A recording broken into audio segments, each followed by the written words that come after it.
is one of those ingredients that's easy to take for granted, but in the right hands, it's also one of those ingredients that can become magical, especially here where East meets West in Istanbul, Turkey. That is amazing.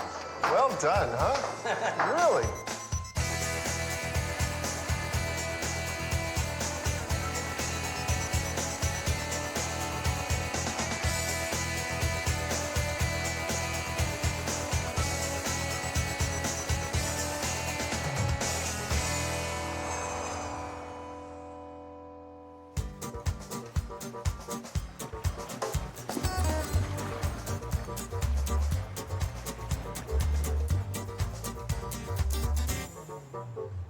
I love bread. Ever since I was a kid in my mom's kitchen, I've loved making it, eating it, baking it, kneading it, sharing it. All of which is why I've come to Istanbul, a baker's paradise, a city with an ancient baking tradition where etmek, or bread, is part of every single meal. So I've come to meet some bakers to try as many different types of bread as I possibly can, and perhaps most importantly, to explore how local bread-making traditions are being kept alive. This is the Bosphorus Strait. This narrow body of water divides one side of Istanbul from the other. But perhaps more importantly, it actually divides two continents, Europe and Asia. So for thousands of years, trade has moved across this water. Things like silk and spice and wheat, which was actually grown in this region for the very first time. Well, all of that trade has left behind a city historically known as a melting pot of cultures and creeds and cuisines. And baking. TJ. Hey. Michael. Hi, how are you? Good to meet you. Tijen Eneltong is a Turkish food writer who knows her way around food in this vast city. I've asked her to help me find bread that's still being made traditionally. See, we have so much to taste. That's and why all I'm the here. foods. There's one which is more famous than the others, which is called simit. Simit. Here. So we'll head through the spice market on our way to the Simit bakery. Yes. Got it. This is my favorite thing to do when I'm traveling. Oh, yeah. What is this? Well, it's something What like is a that? nougat. So this is a sort of Turkish candy. This one is pistachio. Yeah, that's pistachio. And honey, he says. Honey. Mmm. Teşekkürler. Oh, it's nice and chewy. I like Yeah, that. isn't it? We're here for the bread. Okay, let's find go that to the Simit. simit bakery, okay. Simit is perhaps the single most popular food in all of Istanbul. It's a snack food that just about every Turk eats almost every day. It's everywhere, and it's always eaten fresh. Just taking it out. Simit? Yes, that's a sesame bread. They dip it in the sesame like this. We're lucky. Thank you. Yeah, it's a bread dough, and they just shape it. This is really good. Isn't it? Especially fresh and hot out of the oven. Exactly. In the old days, you see it's like there's a painting there. In the old times, guys were just buying it from the bakeries and selling it on their round things. And it's still going on now. We're trying to be a part of the European Union. For health reasons, they're trying to ban the wood-burning ovens. After like January 1st of 2010, they definitely have to change this into a natural gas oven. Really? They have to. The doğal. Değil mi? The taste won't be the same. No. Yeah. No, it won't. Now, what's he doing? New simit is coming for them to shape. Because they're not making the dough here anywhere. I didn't think of that. It's upstairs. Nice and warm up here over the Yes. oven. Can I try? Get a Yeah. Simit lesson? Yes, why not? So 2 pieces. And roll those out. Simit is made from a simple dough. It's how that dough is handled that makes it distinctive. After shaping, it's dipped in mulberry molasses, then rolled in sesame seeds before baking in a wood-fired oven. How do you feel about losing your oven? Avrupa Birliği yasaları yüzünden şey yapacaklarmış ya, baked in the Ama oven. Avrupa Birliği standartlarına göre doğalgaza geçmemiz gerekiyor normalde. They're angry with it. Damak lezzetimiz bu, bundan vazgeçemeyiz biz. He says we don't want to change No, I this. wouldn't and wanna change This is either. our traditional taste, and we want to keep it the way it is. I'm frustrated. I'm just getting to know about this. Benden sonra gelen çocuklarıma onlar da bir mesleğe devam edecek. He's learned it from the best masters, and he wants his children to keep doing this as well.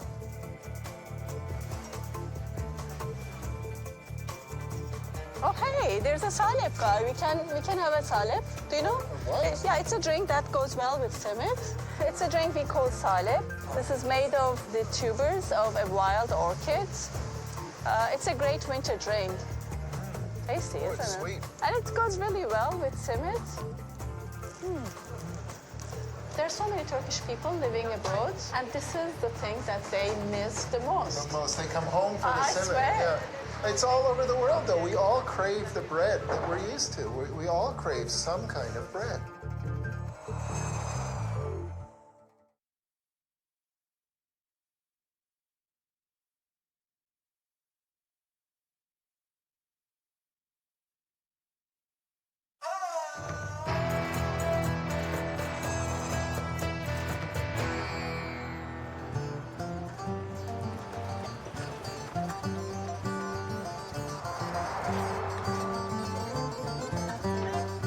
You can taste Turkey's food history in its bread. Many of this culture's baking traditions are the same today as they were 1,000 years ago. In Turkey, bread is so important to society that it's baked fresh all day long for every meal. Bread is so sacred that if a piece falls on the ground, someone will pick it up as a sign of respect. Now, what's this? What is she making? She's making gözleme. It's one of our fast foods. You know, the woman rolls the dough. It's a basic dough without any yeast. And then it can have any fillings, cheese, meat, or potatoes. And then she Easy cooks it cook. over that plate. Yeah, she cooks it on the starch. Look at that. That's so cool. It's quite a technique. I love the way she flings it around. That's so cool. My friend Turkish food writer Tijen Anıltong is taking me to meet Musa Dagdevern, a chef who specializes in reviving and renewing Turkish food traditions.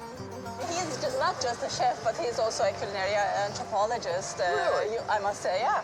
And he travels around Turkey. He brings recipes from them, local and mostly forgotten recipes. And he bakes great bread as well. Perfect. Hello. Arkadaşım Michael'ı sana tanıştıracağım. This is my friend Michael. Thank you. Ben de Musa, ben de memnun oldum. Musa, And- look at that oven. Yes, that's a very traditional wood oven. Oh, it's just beautiful. Bread is so important to Musa that he's trained a team of bakers to make every bit of bread for the restaurant every day. He's even placed the oven front and center in the dining room where everyone can see his traditional methods on display. This is pide. Pide? Yes, Pide? it's like pita. But it's different. This is served with kebabs. Nohut dürümü yiyorsun böyle. Ah, okay, it's functional. Yes. Okay. Bunun içerisinde un, şeker, So there's su, flour, water, and some sugar, ekşi hamur. and leavening, the sourdough. A sourdough. Yes, yes. And Oh, look at that. he uses the traditional methods. And yeah, So no commercial yeast in this. they There are many ways to leaven bread to add lightness to a dough. Today, most commercial bakeries use mass-produced yeast, but traditionally, bakers had to nurture their own yeast in a living flour and water starter. Besides, fundamentally, yeast is what gives bread its flavor, and old-school yeast starters simply taste better. It's a traditional Turkish leavener that's made from chickpeas. The chickpeas are ground and mixed with water and a little pinch of salt, and that mixture is left near the oven for several days until it ferments, and then it's strained. This liquid is ready to help rise bread. Working with starters like this is very difficult. This is not as easy as just mixing commercial yeast into the dough. What is burning in your soul that you would go through all of this extra effort when it would be much easier to just use commercial yeast and do it the way everybody else does it? Why? Şey yapmayın diye. Mesela bir hani şeyi anlatalım olmasa. Ritüeli olan bir yemek mesela Hıdrellez'de yapılan bir Writers write novels, painters paint, paintings, and this is what he wants to leave to this world, after he died. And the best way to keep our traditions alive is to do them, to En iyi yolda not put them in a yapmak. museum, but sell them in a restaurant each and every day. Ve her gün restoranda yapmak ve And insanlara make them satmak. taste good, because when they taste good, people want them. kesinlikle. I understand that Turkey is trying to join the EU, and that one of the things that means is that you're not going to be able to use a wood-burning oven anymore. Is that true? bustlin'ları kullanamayacaksınız o zaman ne olacak? Vallahi biz illegal de olsa yapacağız bu işi. He says we will do it illegally. Beslenme kültürümüzü asla. He says we can lose everything, but we can't lose our food culture. Even if we have to die, we will continue doing it this way, he says. I completely agree. I'm so happy to hear that. Birlikte bu yaptığımız pidelerle güzel tadını çıkartalım. So you worked hard. What about having some breakfast with some tea and Sure. the bread you made? Time to take a break. Do you know this? This is a spice blend, a Turkish spice blend. Yeah, that's a lot of flavor to start your day with. Wild oregano, eh? Pomegranate juice in mixed in with onions and the pomegranate seeds. How important is bread? How important is all of this to Turkish food? Sofrasında ekmeğin yeri nedir? On our Baş heads. tacı. So he says it's very important for us, so that we have to hold it as a crown. So it should be our crown, he says. Ülkemizde tüketilen bir şey. The table could be empty, but there should be bread to say I am eating, I am getting full. So it's important for all Turkish people. It is Because the in Turkey we foundation. say we're not making money, we're saying the money for bread. It's bread money. The same for us. In North America, we call it the breadwinner. Aslında hepimiz aynıyız yani. Yeah, we're all the same. Yeah, we are all the same. But nowadays young people are more interested in the traditions. Because it feels the same way at home. We lost, but now we're finding again. And I guess that's what I'm seeing here in Turkey. Thank you. I've learned a lot from you. Yani hamur işinde Filo bayağı dough. var. Filo dough. Yeah. That's where I'm going to go next. Baklava.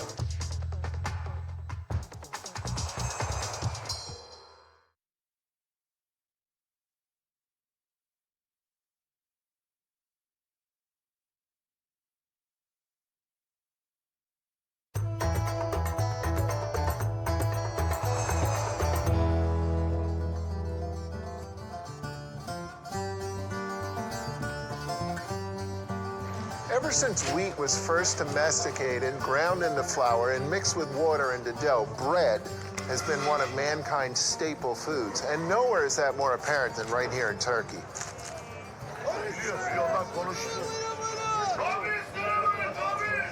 What is it? This is baklava. This is fish bread salad for dinner. Fish bread sandwich? Yes. Every cuisine has figured out a way to take their local bread and turn it into one of the world's most convenient foods, a locally inspired sandwich. It's good. The fish is really good. The bread is nothing special, though. From bread to pastry, the bakers of Turkey make many things from many types of dough, most with yeast, but not all, because they're also famous for an unleavened dough, phyllo, the dough in baklava, the ubiquitous pastry that is thought to trace its origins to the imperial Ottoman palaces of Istanbul. So this shop is famous? It is a world-famous baklava place. I want you to taste their baklava. Try it. That's the best baklava you can find in Turkey, perhaps in the world as well. Wow. There's something different here, though. Oh, here. Nasılsınız? This is our baklava maker. Nice to meet you. Nice to meet you. I've come to steal all your secrets. Bütün sırlarınızı çalmaya geldim. May we see your shop, how you make these? Herkes değil ama size gösterelim olur. Peki. Not to everyone, but to you I can show. Flour contains gluten, a very unique substance that gives dough its remarkable flexibility. The way phyllo is made and handled enhances gluten so that the dough can be rolled paper thin and still retain its strength. So far, egg yolks, salt, water. It has to be hard wheat. Hard wheat, a strong wheat, lots of gluten. Oh, there's the butter there, That's okay. melted butter. They use the butter so that it won't get dry. Koyun ve keçi sütünün o dibinden var ya. It's made of sheep and goat milk. That's it. It's a sheep and goat milk butter. Koklamak tatmanın yarısıdır. There's a funky goat smell to it. I Yes. thought it was like goat's milk almost. Unlike many doughs, phyllo includes oil or fat because it softens the dough and makes it easier to handle. Bizim meslekte var ya şu bak şu. Şu var ya şu. Açma şey güç. This muscle Sen is de var ya very nasıl important. var. For kneading the dough, yeah, of You course. have to be using This is one of the strongest doughs I've ever kneaded, and I guess that's what I expected, because for this dough to stretch as far as it does, it has to have a whole lot of gluten in it. So this chunk of dough right here will make 10 squares, each one of them 2 meters square. Yeah. That's amazing. So the first step is done by the machine. Yeah. It's rolled out relatively thin, Yeah. but to take it to paper thin, Yeah, it's their, Only and the they're world masters can do famous that. masters. Sure. he said. Şu gördüğünüz şu hamur bakın. So for making one piece of baklava, they need 40 layers. 14 layers. No, 40. 40 layers. Yes. Wow. This is one of those things that looks super easy, but it's not. Getting that cloud of starch just like that without leaving clumps behind. yeah, look at that. Yeah, you can feel it. Yeah, it's like a pillow. Bu başlar budur bak. It's holding the air in there. He It's says so that's, light. that's success. That's how you know it's good. Look at that. Yeah, look. Unbelievable. Buna gel bir That is amazing. Well done, huh? Really? There are many ways to make baklava. This classic version starts with 20 layers of phyllo dough. A thick pastry filling is spread on, then topped with ground local pistachios, and then another 20 layers of phyllo. And then just in case there's not enough flavor, the pan is drenched with butter. Oh, look at all that butter. baklava yapma Says sanatını making baklava is an art, and his family has been doing this for 5 generations, 5 yıldır da ben yapıyorum. and 35 he's yıl. been doing this for 35 years. Finally, the freshly baked baklava is soaked with a simple syrup of sugar and water, so much sugar that it actually acts as a preservative. Baklava can sit on the shelf for months and stay fresh. Sertifte yapıyorum. Then take him. I can taste why this is the best baklava in the world. Thank you. Thank you. When you first arrived, I told you that I have some surprises for you. So there's one more thing that I want you to taste, but I'm not going to tell you what it Does is. it have wheat in it? Well, of course it does.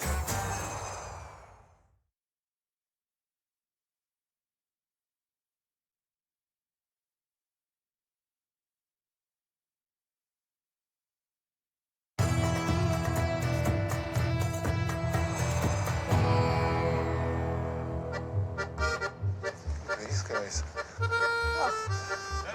Günaydın. Good morning. Do you want to have tea with them? Sure. Seems like they're eating. They Sure, have why not? homemade cookies here for us. Bu delikanlı buna bak. Thank you. Oh, his wife made them. My compliments to the chef. Çok teşekkürler. They pray here, and then, you know, one of them bring food, and they bring the tea. Teşekkürler. The food of Turkey is undergoing a renaissance. Authentic flavors are being rediscovered and celebrated throughout the country. Many of them classic dishes based on the amazing properties of wheat and flour and doughs, even pasta doughs. Turkish food historian Ozgi Samanci is part of this revival. Today we will do mantı. Mantı is a kind of what we can say Turkish ravioli. And it's a very old dish. The earliest recipe for mantı is from 15th century. The printed cookbooks in Turkey starts in 19th century. And before the 19th century, we have cooking manuscripts.